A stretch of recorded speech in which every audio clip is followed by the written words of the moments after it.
I've been wanting to make content like this for a while. Today we are looking at 5 cool games for the Pico8 system. Someone commented on my video about getting Pico8 onto Android saying, why would you want to put games with terrible graphics onto a device like the Retro Pocket 4 Pro that can play all these other fancy games?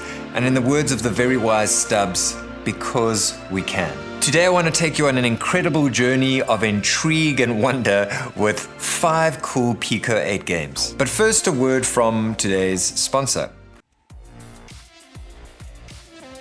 Hello, let me tell you about PCBWay. It's today's sponsor. They do a myriad of things: CNC machining, 3D printing, and they can manufacture your prototype PCB. They have a wonderful tool on their website which allows you to order your PCB to spec the way you want it. So for all your nerdy projects to build fancy electronic things, think of PCBWay. My criteria for this video is simple. Do I like this game, and is there something for everyone? And I think I've nailed it. And to add to the answer to the guy who said on YouTube, oh, these are terrible graphics, why don't you just play better games on the Retro Pocket 4 Pro?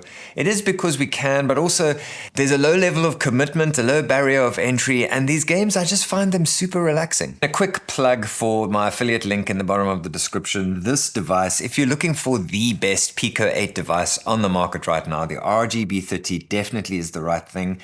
Go check out my video about it. I gave it a iffy review. There are some quirks about it, but the 720 by 720 screen definitely makes up for it. My first game, I'm kind of cheating the system because it's actually 2 games. It's Praxis Fighter X and Kalikan. I'm a big fan of shoot 'em ups from the olden days.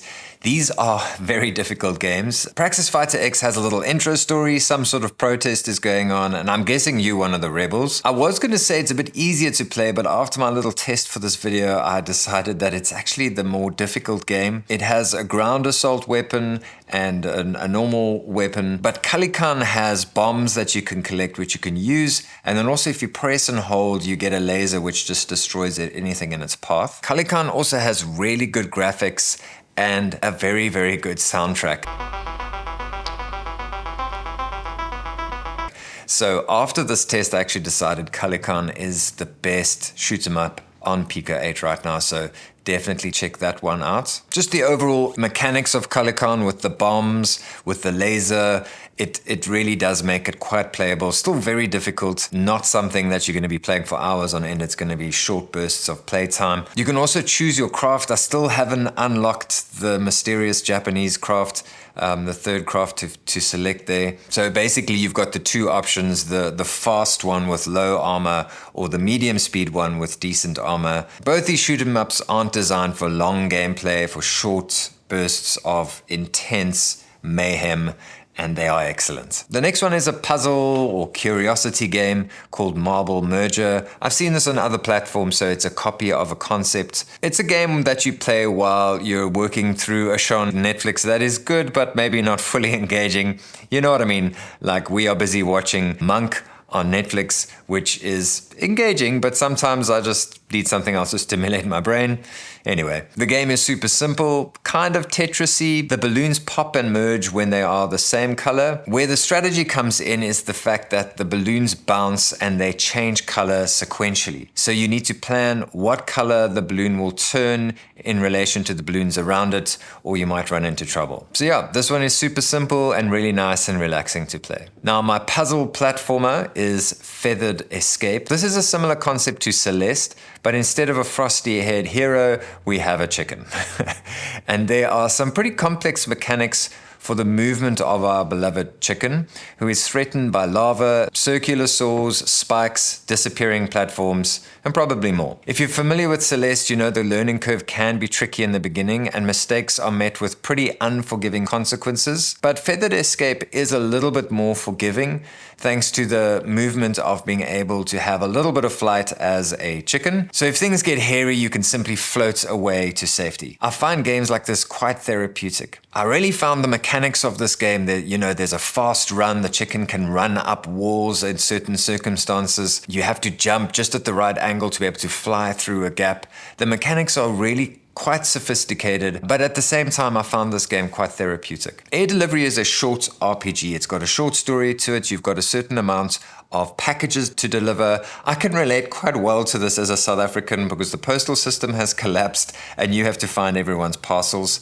And as you deliver the parcels, you also get given extra abilities like being able to climb up the cliffs or being able to glide with a paper jet. So as you go along, you get more abilities to get all the packages.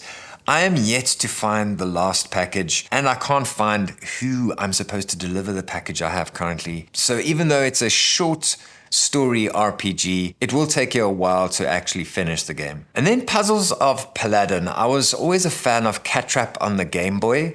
This is very similar, but kind of better in many ways. It has a cool Camelot Knights of the Round Table vibe, and my favorite part is how it progresses, taking the concept from modern games and teaching us mechanics of the game stage by stage. You start out with one ability, moving quickly, and then each stage you will receive the necessary abilities to complete the stage. But every move is critical, and the method of how you destroy an obstacle is also very strategic. The goal is to make it to the exit, but if you get the sword ability when you destroy the green goop, I know, so kings and knights of the round table, you stay in one place. But once you move, you no longer have that goop to stop you from moving past that point. So you need to be careful what you destroy, when you destroy it, and whether you should move on from that spot or not. If none of that makes sense, fear not, my fair maiden, because you can reset at any time and learn from your folly with no loss of lives. And here's a bonus. I know, again, I'm cheating, but I just found Downward while making this video. Downward is a simple concept, a guided fall with unlimited bombs that both kill the baddies and slow your descent. So it feels like you're kind of going upwards. You collect coins as you go, with the ultimate goal being to see how far down you can fall.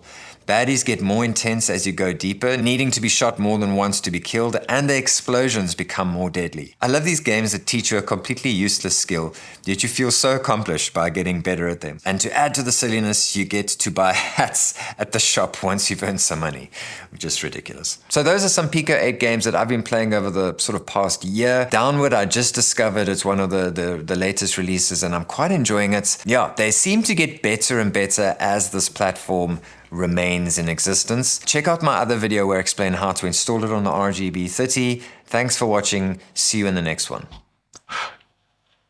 The end.